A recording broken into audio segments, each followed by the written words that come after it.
So I am live, obviously, and we are getting home a little bit late, so we're about to pull into our driveway, but I wanted to do a live tonight to see what kind of questions you guys have. I was going to show you all of my starts that are started and talk a little bit, hopefully the daylight will hold, it's really cloudy here, on hardening off your plants if you're going from indoors to outdoors.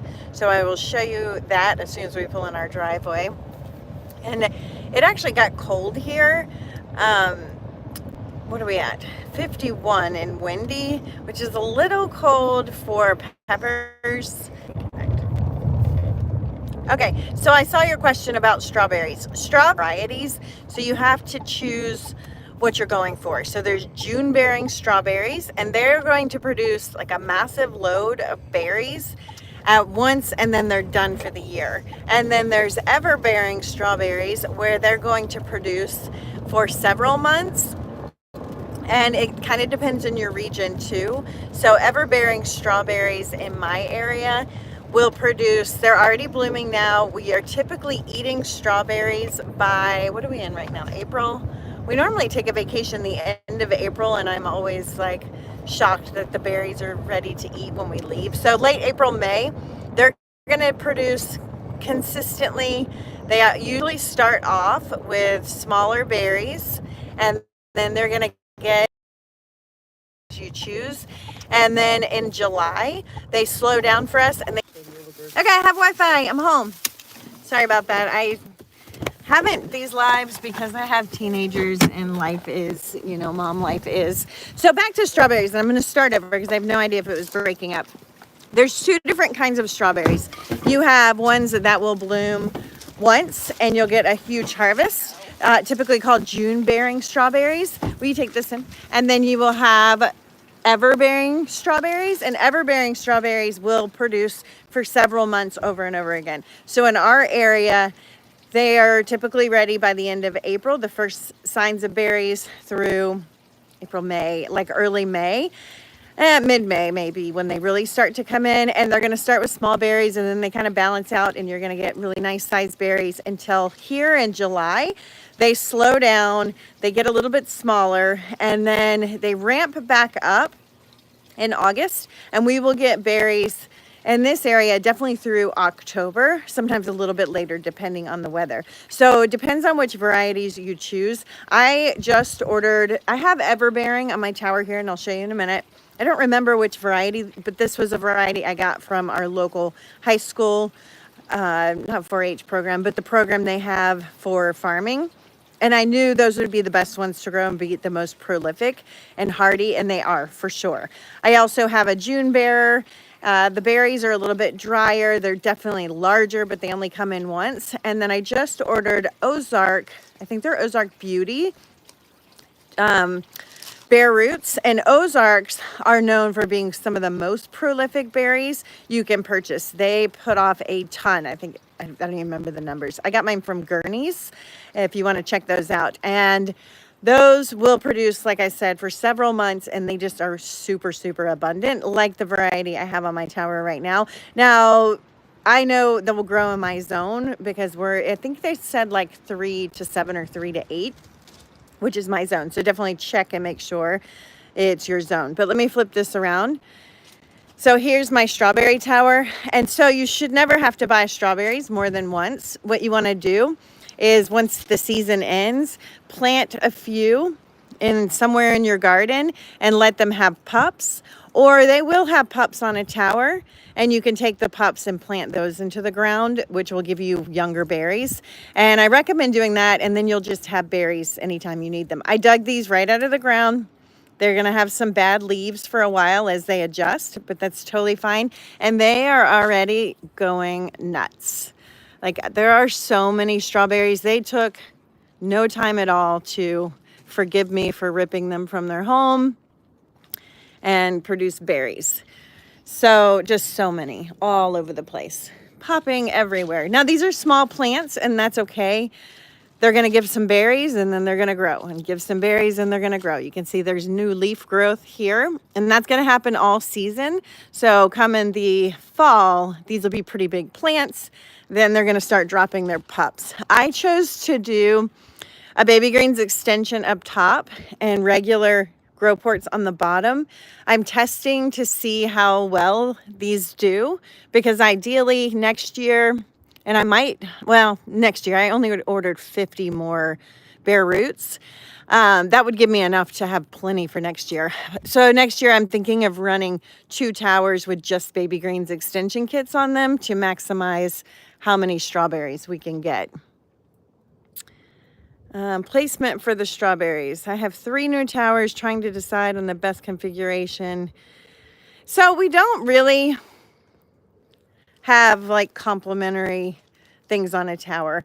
Because I interval plant, I can't determine where things are going to go, because I'm going to come harvest this kale and then I'm going to put something else that's ready to go in its place. Now, because your strawberries are more of a perennial, we can think through that a little bit more as far as where they go on your tower. You definitely don't want them below like peppers and tomatoes and larger, even your brassicas, like broccoli, cauliflower. This is my broccoli right here. These are gigantic plants.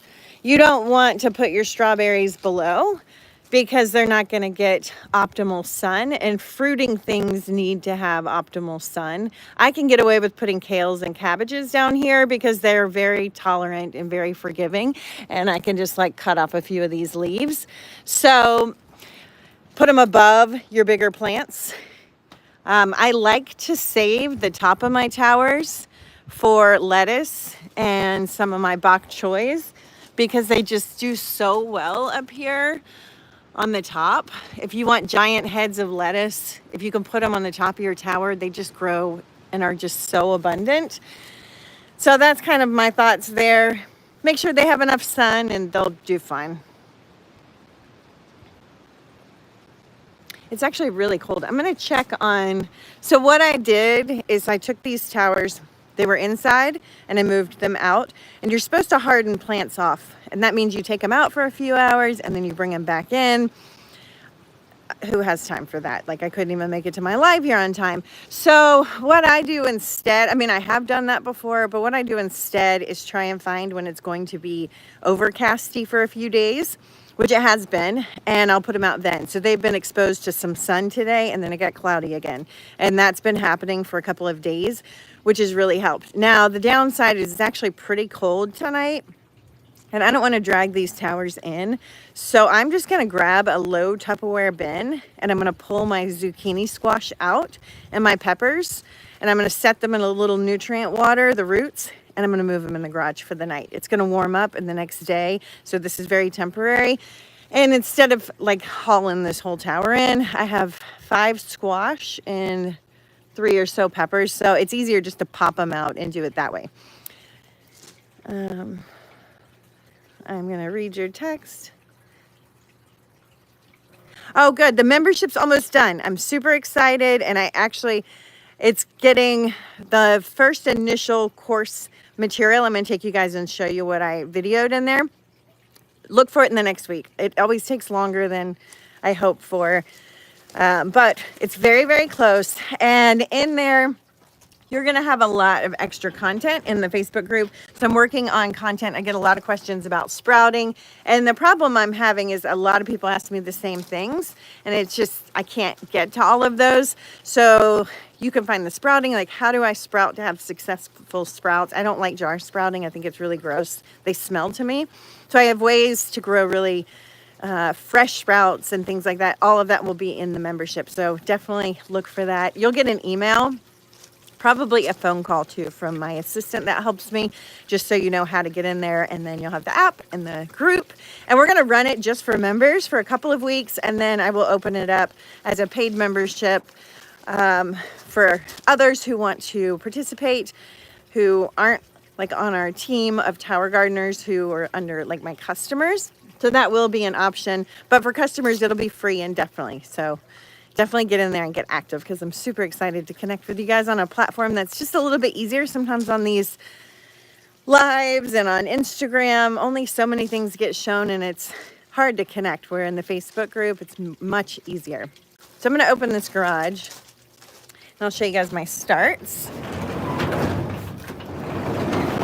So if you're gonna grow your food outside, we want our starts outside. So they are out here getting rained on. It's been raining for 5 days straight. So I just do this and dump them. Rain has nitrogen in it. So I haven't worried about feeding them any nutrient water right now because they're getting so wet from the rain. But once the sun comes out tomorrow, these dry out quick. Keep an eye on your starts if you're growing them outside because they do get dried out quick. I'll start giving them water from the tank. A lot of these are ready to go in, and I'll show you how you know. Some of these brassicas are small. I'm not ready for those to go in. All of these, I'm going to wait. They still don't seem strong enough to me. Definitely not these. Some of these I even put out here too early. That one just sprouted, so that one's just sprouting. So it looks like I lost one because I moved these out too quick. I just ran out of room on my grow lights. Those I'm going to give more time. The things that are ready are these, and this is Emiko cabbage. It is a Napa cabbage. And I know they're ready just because I'm familiar with this plant and how it grows and how big they are. But you can also see there's roots coming through on all 5 sides. So along the bottom, there's not many on this side, but a little bit. But that's a decent size Emiko. Sometimes I plant 2 per rock wool with those, and sometimes I do 1. So those are ready to go in and would do great in a tower. I could put this cabbage in if I needed to fill a tower, but I'm just giving these a little bit more time. So these for sure could go in. These are just like baby greens. This Mizuna, love Mizuna. These are some greens and brassicas, and you can see nice, healthy. Well, that one doesn't have that many roots. I put one in the other day that had there. These have nice big root systems. So those are ready to go in. Some of this other stuff, not so much. They need a little more sunlight. Okay, let's head in the garage. The garage is a mess. And post your questions if you have them. This is my tomato tower. 19 or 20 or so tomatoes. And I just shared a video on how to deal with aphids. When you get to this many tomatoes growing in one spot, and I have the aphids, it's just hard to ever get them back under control. So I'm starting that procedure from day 1 now with my tomato starts over there. So we don't get in this situation. It's not a big deal now that I have a system to manage it, but there's just so many like curled leaves and so many, like there's so many leaves going on. It's impossible to completely eradicate an aphid infestation at this point. But look at this giant kohlrabi. So there's 2 of them in here. So I'm gonna harvest that one and let the other one grow. These are the Heartbreaker tomatoes. Love them, they're so cute. Doing really great. I forget what variety this one is, but this is an orange tomato, and those have done really well and taste great. More of the Heartbreakers. So the Heartbreakers are known to come in waves, which is what we want, just like the strawberries. So when they're ready, we harvest them, and that encourages the plant to produce more flowers. And we just keep going. So they're actually indeterminate. They're gonna keep doing that until they get sick, or I decide to pull them out because they just don't look great. And you can see, like, from a distance, it doesn't look like there's a bunch in here, but everywhere I go, there are little bundles, or there's flowers. So there's flowers all through there. So the tomatoes are doing great.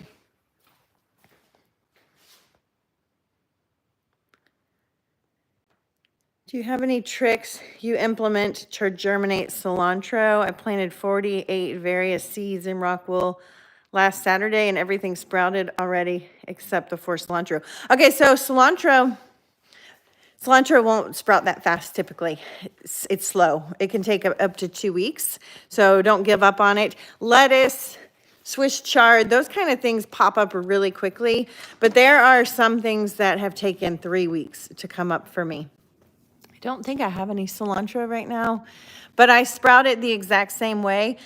Cilantro has a hard case on it that can make it take a little bit longer. So you can put them in a wet paper towel and put that wet paper towel in a plastic bag and see if you can get it to soften and get them to germinate a little bit in there, and then move them to the rock wool. But it's because of that hard shell that they just take a little bit longer to break down. And, you know, so I've had them, sometimes they just love the weather and they pop up like that. And same as peppers. Sometimes peppers will take a couple of weeks and sometimes they take 3 days. I swear plants know the seasons. It's weird.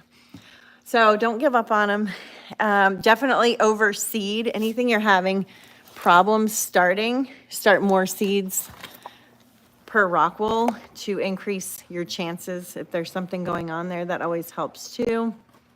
I was just looking at these very sad looking little brassicas here. Here's a great example. These look terrible. What does it say on here? I don't even know what they are. They're some sort of brassica. These are teeny tiny. I'm actually going to rip this because it's seated on the side. I might have dropped it. Oh, sorry. Okay. So I'm just going to move that to the middle of the rock wool and sink it down a little bit. So these have been in here a long time. That's why it looks so ick on the top with all this algae.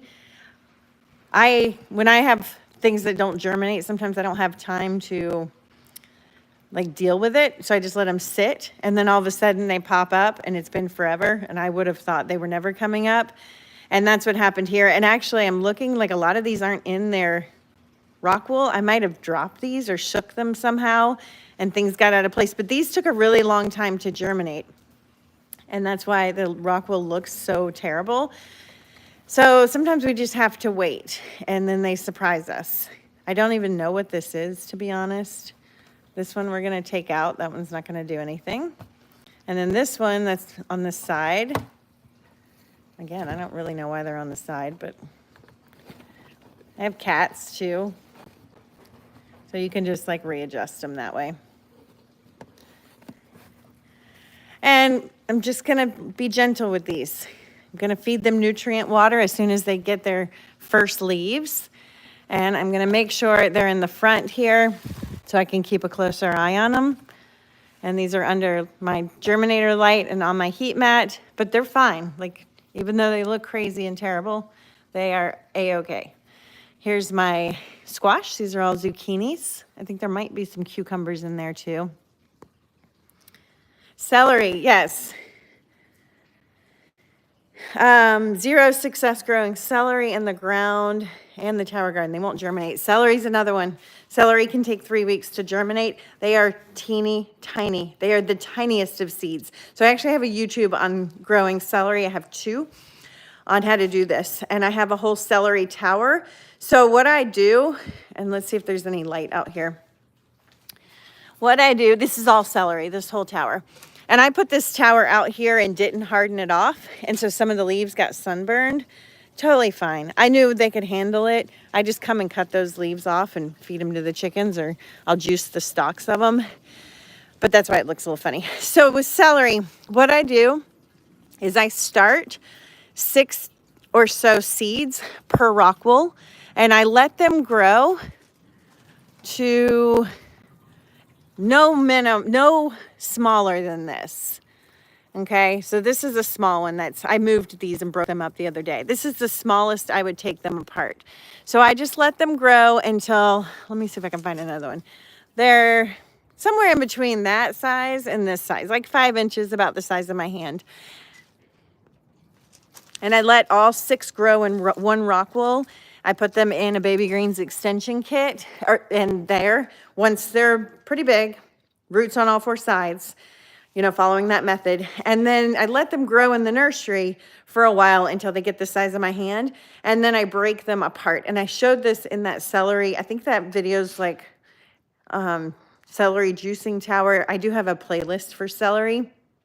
And I'll take them apart, give them their own rock wool, and they take off from there.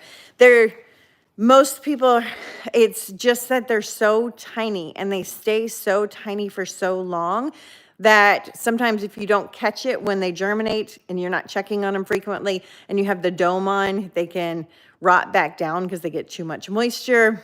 Sometimes it's just like you give up because it's been 3 weeks and you think they're never going to germinate. but they will. So you just follow the same methods. Minimum 6 seeds, I would say, because the seeds are so tiny. You could even do, I've done 10. I wouldn't go over 10 because you don't want them to get too mucky. And then let them just grow together for as long as possible. Size of my hand.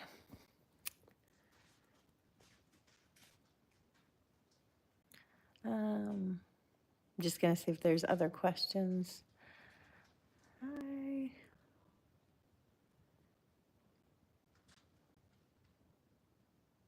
What is the ideal temperature to put the tower outside if you live in warmer climates? When growing outdoors, I'm going to sit on my very mature little stool here. When growing outdoors, you really need to get familiar with your area and what grows in your area. So, like, I can grow squash all summer here. And I had someone like say, why can't I grow all this food you're growing? Well, she's trying to grow the same things as me at the same time in a whole different climate. And you can't grow squash in the dead of summer in like certain parts of Florida. It's just too humid. It's too hot. It doesn't work. So you really have to line up your food with your region. So it might be worth investing in a book, gardening book for your area, or getting familiar with, you know, growing in your area. I put my towers out for cold weather crops when the time changes. And it's not about the temperature for cold weather crops because they can handle freezes. It's about the daylight hours. It's just not enough hours until we get to that daylight savings time where the days are longer. Whatever day that is where the summer, like you start getting longer days, that's when I'll start my towers outside. For peppers and your summer plants, they should not go out. Anything summer should not be put outside permanently until you're past your last frost, which I'm at Mother's Day is our last frost. And I have my squash out there and my peppers. I'm not going to let those get below 50. We're at 51 degrees right now, and it's probably going to drop to about 45 tonight. So I was saying earlier, I'm going to pop those plants out of my tower, put them in a little basin where the roots are in some nutrient water, and I'm just going to leave them in the garage, and they will be totally fine. I wouldn't go do that a lot. I would just wait until your last frost. If you're new to gardening or like you don't know your temperatures. I just know the weather really well here, and we get really warm days this time of year, and the cold ones are few and far between right now. So it's worth it to me to go ahead and get them outside. But I know I'm going to have to do that little chore here tonight to rescue some of the ones that can't handle that weather. Tomatoes won't bloom. Tomatoes aren't going to like any kind of cold. Peppers don't like cold. It'll stunt their growth. Squash, all of those things. Cold weather crops, though, go for it. They can handle freezing. I've left my cold weather crops out in a frost and snow, and they did fine. Yeah, Kelly, don't give up. There's hope. They just take a long time.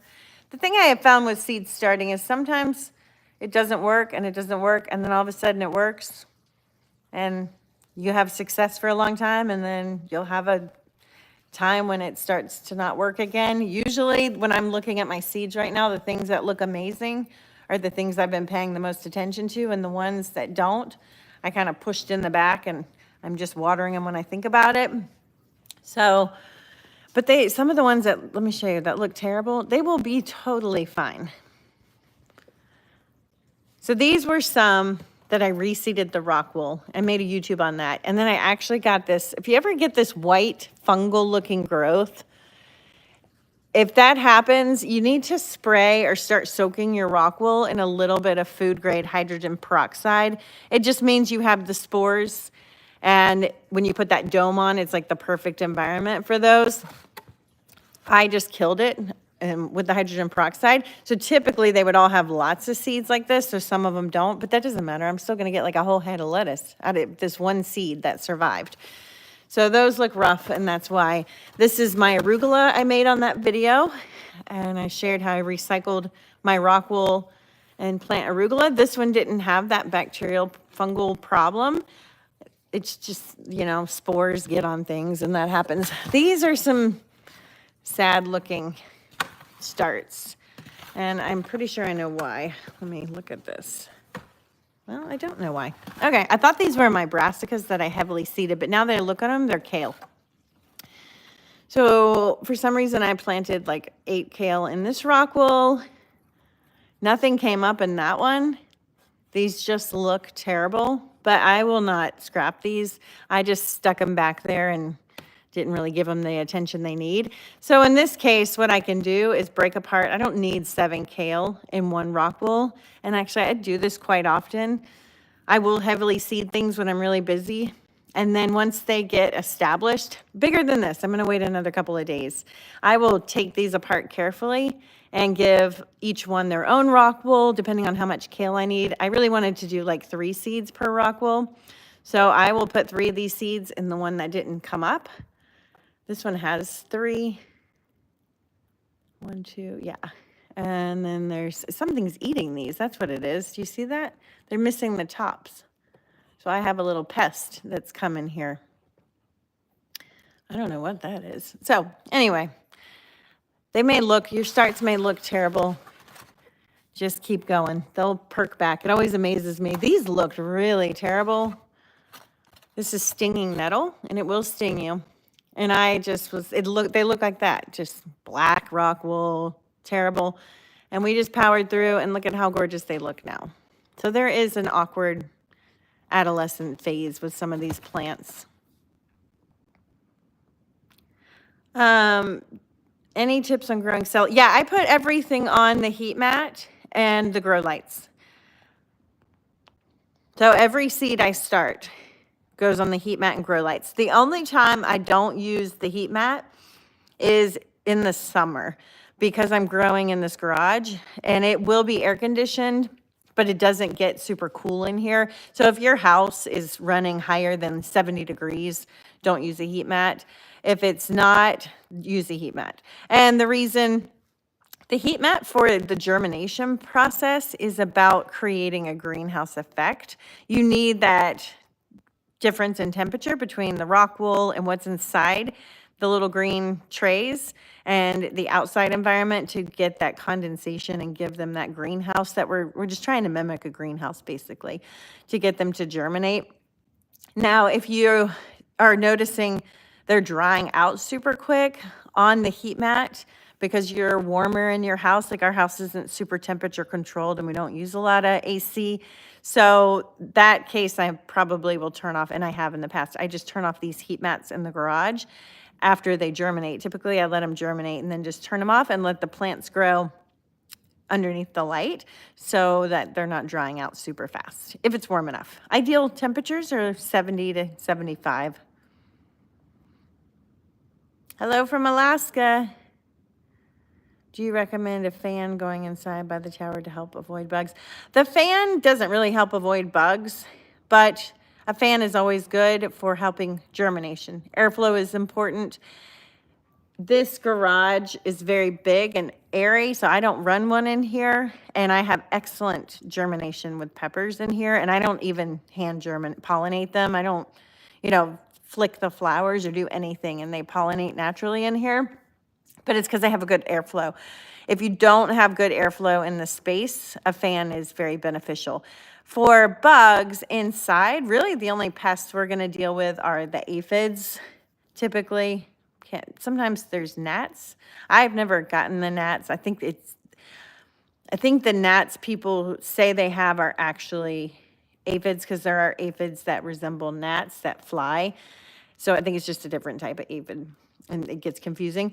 But I have a new video that just came out today, and I would, if you're growing indoors, watch that video and follow the protocol from day one. It's what I've started doing now, and it's spraying, I don't know if I have them close to me, a garlic barrier on your seedlings after they germinate, and then doing a preventative bioinsecticide, which is basically just like bacteria. I think it's a fungal strand that makes the aphids sick so they can't thrive. It actually works for caterpillars and white flies and a lot of things.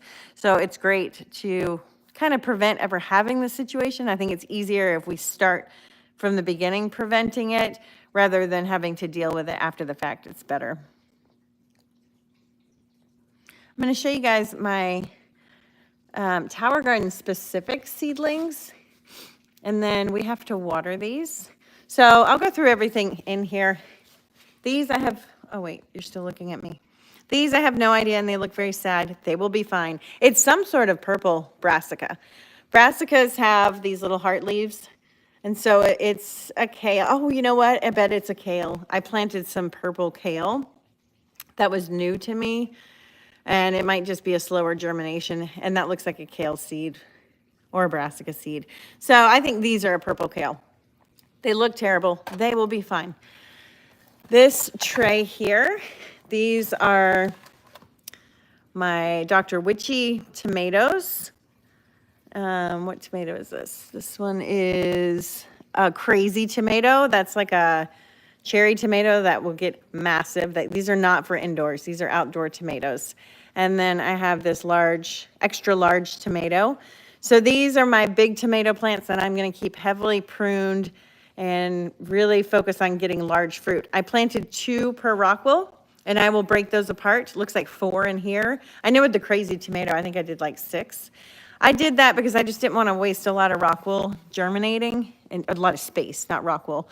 I'll just pull them apart and give them their own rockwool when I'm ready to put these into the tower outside. And they're doing great. Back here, well, now we're going to push those poor little brassicas to the back where I'm going to forget about them again. Okay, slide that one back. Here it said thin brassicas. I used some old seeds, and if you're growing cauliflower and broccoli, you only want 1 per rockwool, but my seeds were sort of old, and so I wasn't certain they were going to germinate. So the ones that have 2, I will be separating them.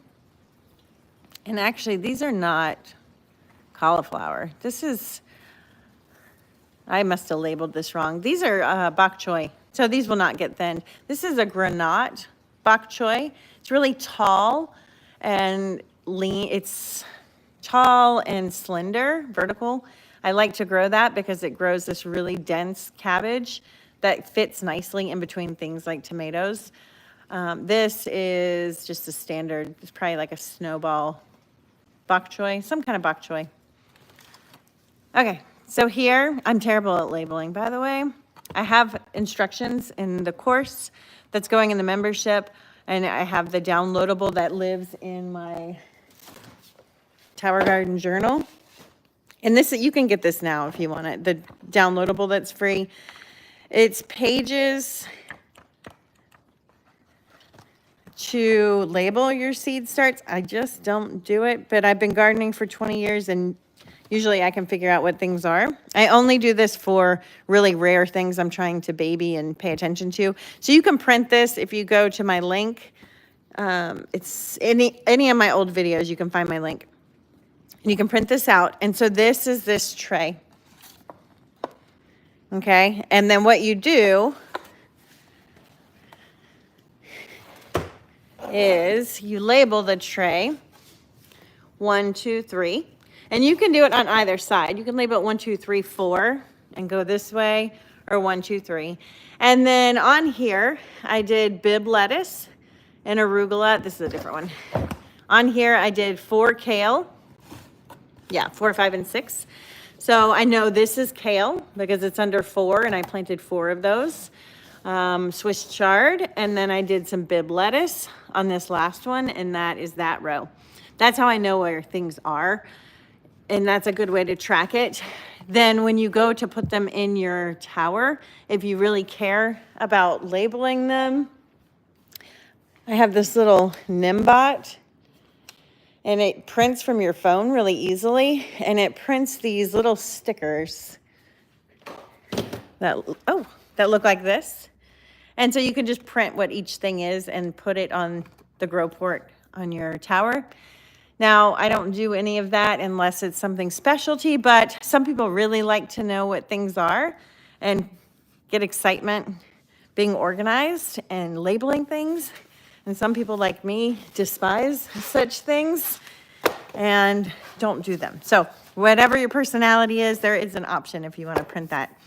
And then if you have one where it's multiple things, like this one. On the first row, 2 of them were Bib lettuce and 2 were arugula. That tray is actually right here. So these are Bib and these are arugula. And so you can mix them up. You don't have to do all the same thing.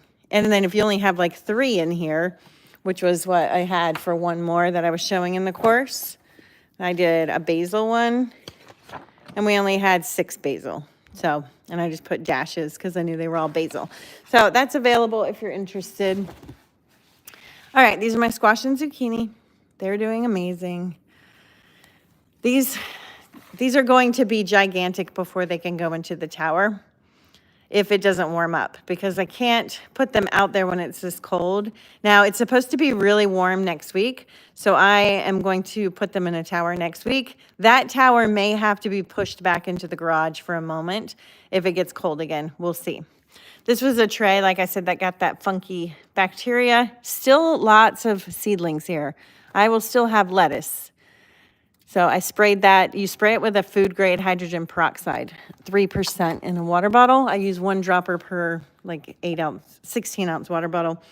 Here, lettuce. And then we had some poor germination. Look at this little tiny guy. It just came up. These are grown. These have been in here a couple of weeks, and that one just germinated. So it just goes to show you, like, don't give up. Sometimes things will come up. They just don't come up when we think they should. This one's just popping up. That one's definitely a week behind the others. This one's doing great, and that one has 2. Some of these are really big. And then these 2 didn't germinate at all. So let me show you something you can do without breaking them apart. All right, this is a crisp head lettuce. And we're just going to, you want to do durable things if you do this. Don't do this with like a pepper or a tomato. You could do it with actually, I may do that. You can do this, so you can do 2 things. We'll do one now. You can do like zucchinis and cucumbers and things that germinate quickly. I'm just going to sprinkle these seeds in here. And that's it. I'm going to toss in a little rock wool or a little vermiculite if I can find it. I can't find it. So now when you buy your trays, these green trays, they come with all of these. We don't use these. These are not needed. They don't hold the rock wool well. So I cut them and I put my little Nimbot, the stickers from that printer, over them. And I go like this. And I make these little germination domes. And now that, I'll do another one when I have 2 hands. That can go right here, and we aren't wasting a rock wool. Things that can work with, zucchinis, any kind of squash is just really hardy. Cucumber seeds are pretty hardy. Green beans can be a little bit finicky. So I don't typically do it with green beans and peas. They just can get a little waterlogged too quickly. Lettuce, arugula, amazing. Mizunas, your mustards, those kind of greens can handle that. Okay, we talked about this stinging nettle and some sort of kale and some lettuce. And it looks like everything germinated here. Oh, no, these are all kale. So these are red Russian kale. Nope, that's a lettuce. That's a lettuce. And these are, I think, Premier kale, big leaf kale. So good. Some sort of brassicas brassicas are a little sensitive. That's our arugula. This was my tower garden for the membership. I was making some videos on this. So we have arugula, the gourmet tower garden blend, and then some Bib lettuce. These are my tomatoes. These are the tomatoes that will feed us for the year, I think. Or are these them? Nope, these are dwarf tomatoes and hanging basket varieties. So these, and I can tell because they're all different. Like this one's way smaller than this one because they're different varieties. So these are to replace some of the ones on my tower. when they age out. You want to be ahead of that. There's still one germinating here, and this guy just popped up, so some things take longer. These are paste tomatoes, and paste tomatoes are what you want to grow if you're going to make sauces and things. They make the best sauces. Oh, look at this is the guy that's been eating my leaves. Caterpillar. They're out right now. So we want to make sure those aren't on there. That video I made today, that arbor product will deal with caterpillars naturally too, just like the aphids. But if you're in your house, you shouldn't have bugs like I do. And I'm in a garage, so a little different. And the doors are always open. Okay, so these are paste tomatoes. Look, he ate my leaves. It's all right. It'll grow back. As long as they don't do too much damage, they usually grow back. These are bok choys.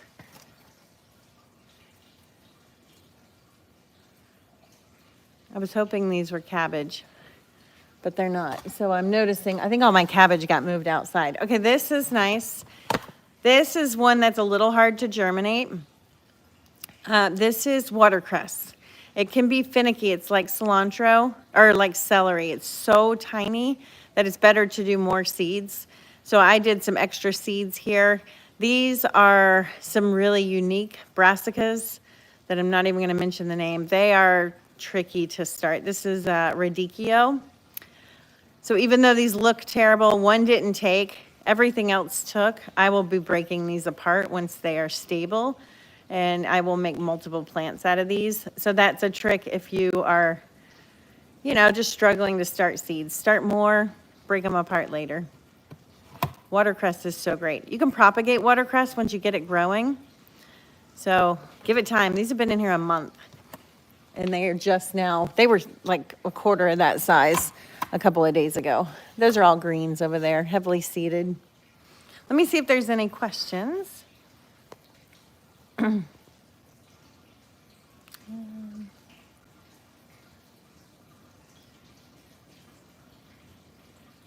Okay, I don't see any questions. If you guys have any questions, I will show you. These are the Tower Garden specific seeds over here. So in the membership, the first course I've been adding is how do you start the seeds that came with your tower. These are the ones that give you the greatest success. I had a customer say, oh my gosh, I need to order more seeds. These are all just greens. Yeah, you're just going to get greens with your tower because they're greens that aren't going to fail and they just do amazing. And we want you to have success in the beginning.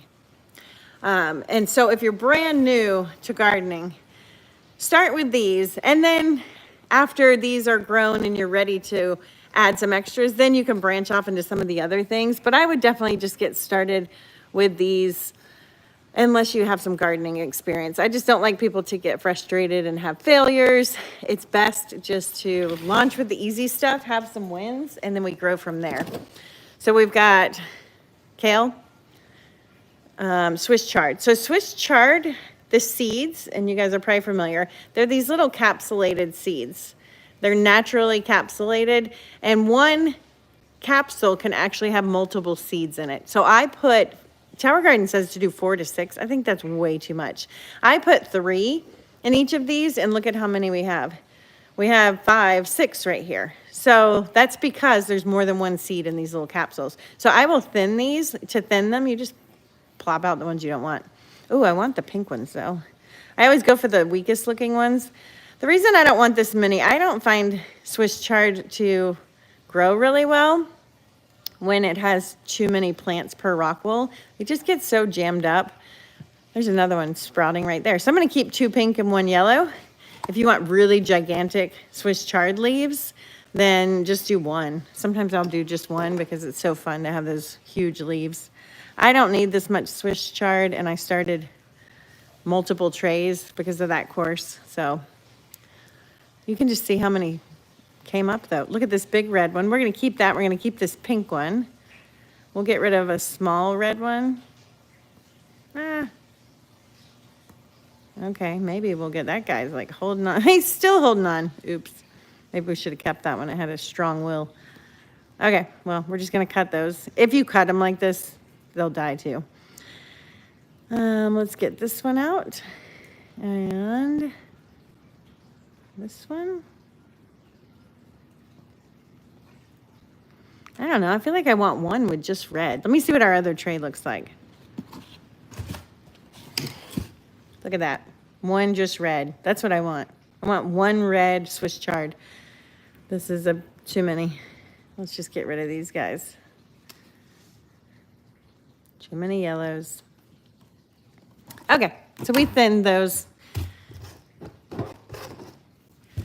And I probably should have filmed that for my course, but I'll talk about it in there. Okay, so over here we have basil. Now, basil does not like to be super wet, so definitely don't water your basil from the top. We want to water these from the bottom. You can see they're not dripping. They are wet. They're making my hands wet, but they are not dripping water. That's what we're going for. Now, basil, it's going to shoot up. It's got this little stalk growing right there, that little stem. And we want that. We want these to lift off the rock wool because the leaves don't like to be wet. So with basil, I have a whole video on this, but you want them to be, the stems to be about 2.5 inches. And the leaves are not touching the rock wool at all before you put them in your tower. I see basil going into towers really early. The reason is because it can often just get too much water and they mold and die off. So I wait till my basil is nice and hardy. And then while this is, it's going to take a few weeks to get like that. This is totally fine here on my germinator. And I'm feeding it nutrient water from the tower as soon as it gets its true leaves. So the real leaves, not these are sprout leaves right here. And I can get a lot of that growing done right here in this safe little simple system. And that frees up my tower so I can grow other things. Because if it takes 3 weeks for my basil to get to the right height on the germinator, 3 weeks of lettuce growing, like one of those lettuce I showed you, can be a full-grown head of lettuce, especially the baby greens, for sure the baby greens, in 3 weeks once I put them on there, because I keep them in the grow station for about 2 weeks. That means I'm eating food on the tower while food is growing on the germinator, which just gives us a lot more food options. And that's what I like to do to keep more food. We want more food. So these, I also showed this in that course that'll be in the membership, heavily seeding arugula. I do this every 2 weeks. I think it's a great way to get food on the table fast. And I did it for some lettuce seeds here. And these, you can still see some of the little casings on the lettuce. This is, I don't remember what kind of lettuce, but I'll show that on that. That is all in the membership site, so you have it too. Have you ever tried growing Emerald Towers basil? Ooh, I have not. Or if I have, I don't remember it. I'll have to look it up. I can't think. I've grown a lot of different basils, but I don't remember the name off the top of my head. Yeah, mine, if you're in a hot zone, basil's going to bolt really quickly. Indoors, it can bolt from the light. Cilantro is the same. You want to just stay on top of planting those. Now, basil isn't like cilantro. When cilantro bolts, the plant is done. You can let it go to seed, and the seeds are coriander if you want to collect the coriander for herbs, for spices, I mean. But basil, you can pop the flowers off. I usually make it with my spring basil, my late spring basil, until midsummer before they just go bonkers and I start over. So you've got a little bit of a window there, but if you want that sweet, like delicate basil, start them more frequently, or try the emerald. That may be something that holds off a little bit longer. Just looking to see if there's any questions. I'll show you my tower in here. Okay, these are sad towers. Look at these. So these are turned off. This is what my garage looks like in the change of season. And when I'm busy, my kids have some big homeschool projects right now. So this, I emptied everything I wanted to keep. There were a couple of plants I just didn't feel like were worth saving. This cilantro is going to seed. It's bolting right there. I actually cut this and it regrew. So I'm going to just use the last bits of that. Over here, the same thing. These are all things that just needed to go. This is stinging nettle. It has provided so much food for us, but I want to start fresh. So you guys want to see something cool? If I'm going to tear my hands up, hold on. There's probably pups in here of this stinging nettle. It'll have babies. It spreads through these long root systems that are underneath the ground. And so when you pull it out of the tower, you can often find baby plants and just plant those. I often hold stinging nettle for short periods of time, but I'm gonna have to get my whole hand up in here to get this out. Let's see if it did it. And don't be afraid of stinging nettle. It's actually good for you. Herbalists use it to deal with pain and arthritis. I don't see any. Look at those roots. All right, no pups. Last time I pulled one out, it had all these little babies that were growing in the tower, but it was growing outside, so no luck on that one. But I did grow my own seeds. So those went to seed. When you harvest something multiple times, it'll force it to produce seeds. And that's what I did. And then I harvested those seeds, and my new stinging nettle came from my own homegrown seeds, which is so cool because now they're hydroponic adapted. All right, let's look at the good tower and not the embarrassing mess. But this is the reality of gardening. Way better than dirt, I can tell you that. Okay, this tower is my aloe. My aloe will never go outside. It doesn't thrive in this area. It needs to be indoors. This is an edible aloe that I will consume daily once I get the leaves to the right size. This particular is Barbanditas is the variety. They all look the same when they're young. They all have these speckled spots. But as the edible version gets older, it's solid in color, and we're gonna wait till it's solid in color. These are peppers. I'm guessing some sort of chili pepper based on, the flower always looks like the pepper to me. So I'm guessing this is a chili pepper. I have lots of different peppers on this tower, different varieties, and they are doing incredible. I love growing the peppers indoors. That's a shishito, I believe. Doing amazing. There's some there's some further along over here. And look at this. Isn't that incredible? Like, let's count them. There's 1, 2, 3, 4. Now, when the plant's small like this, let me turn off this light.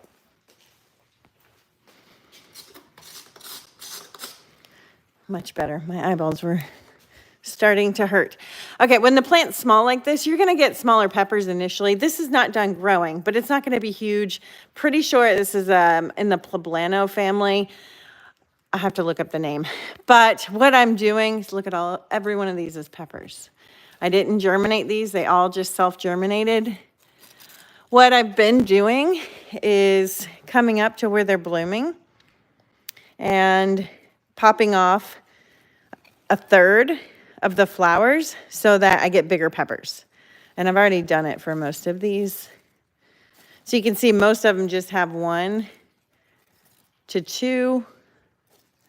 When they come in at like 6 of them on one, it's too much energy going into the peppers. So we take those off, and that really helps. As the plant gets bigger, it'll make bigger peppers too.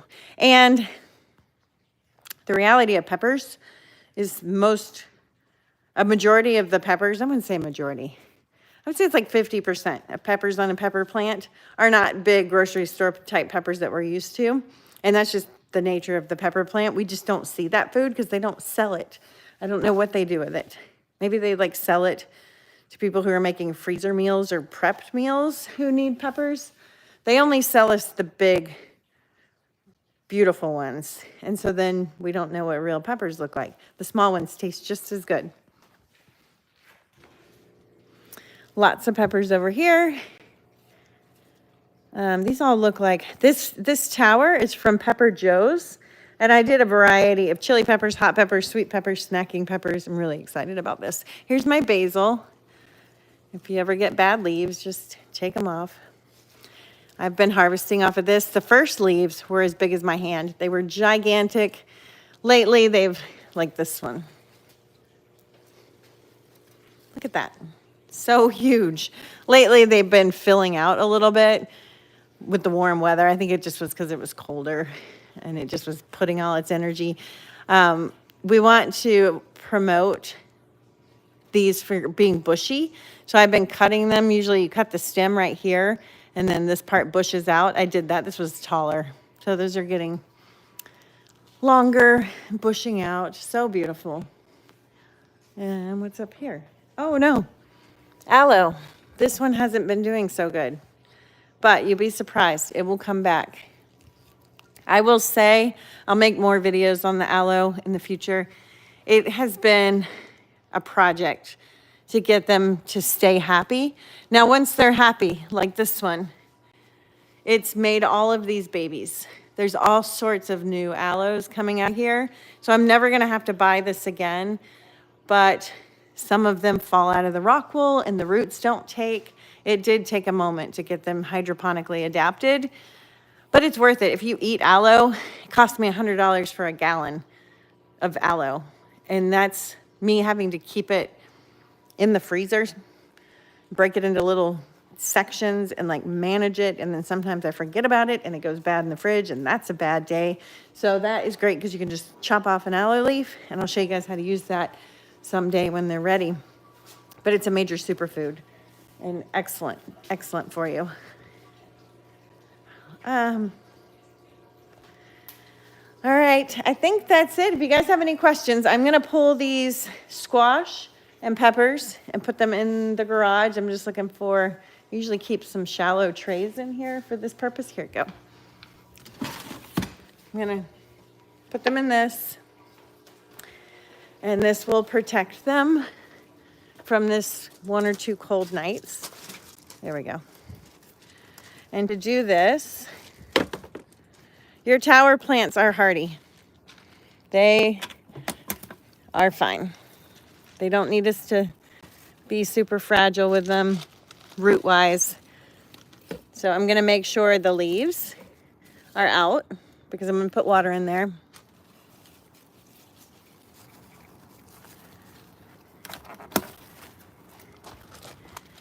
And we'll just drape them in. I think I have one over here. It's really hard to see where my plants are. Okay. The green beans will be fine. They can tolerate a little bit of cool. The cucumber actually like it. I know I have one more squash plant. This is a squash plant.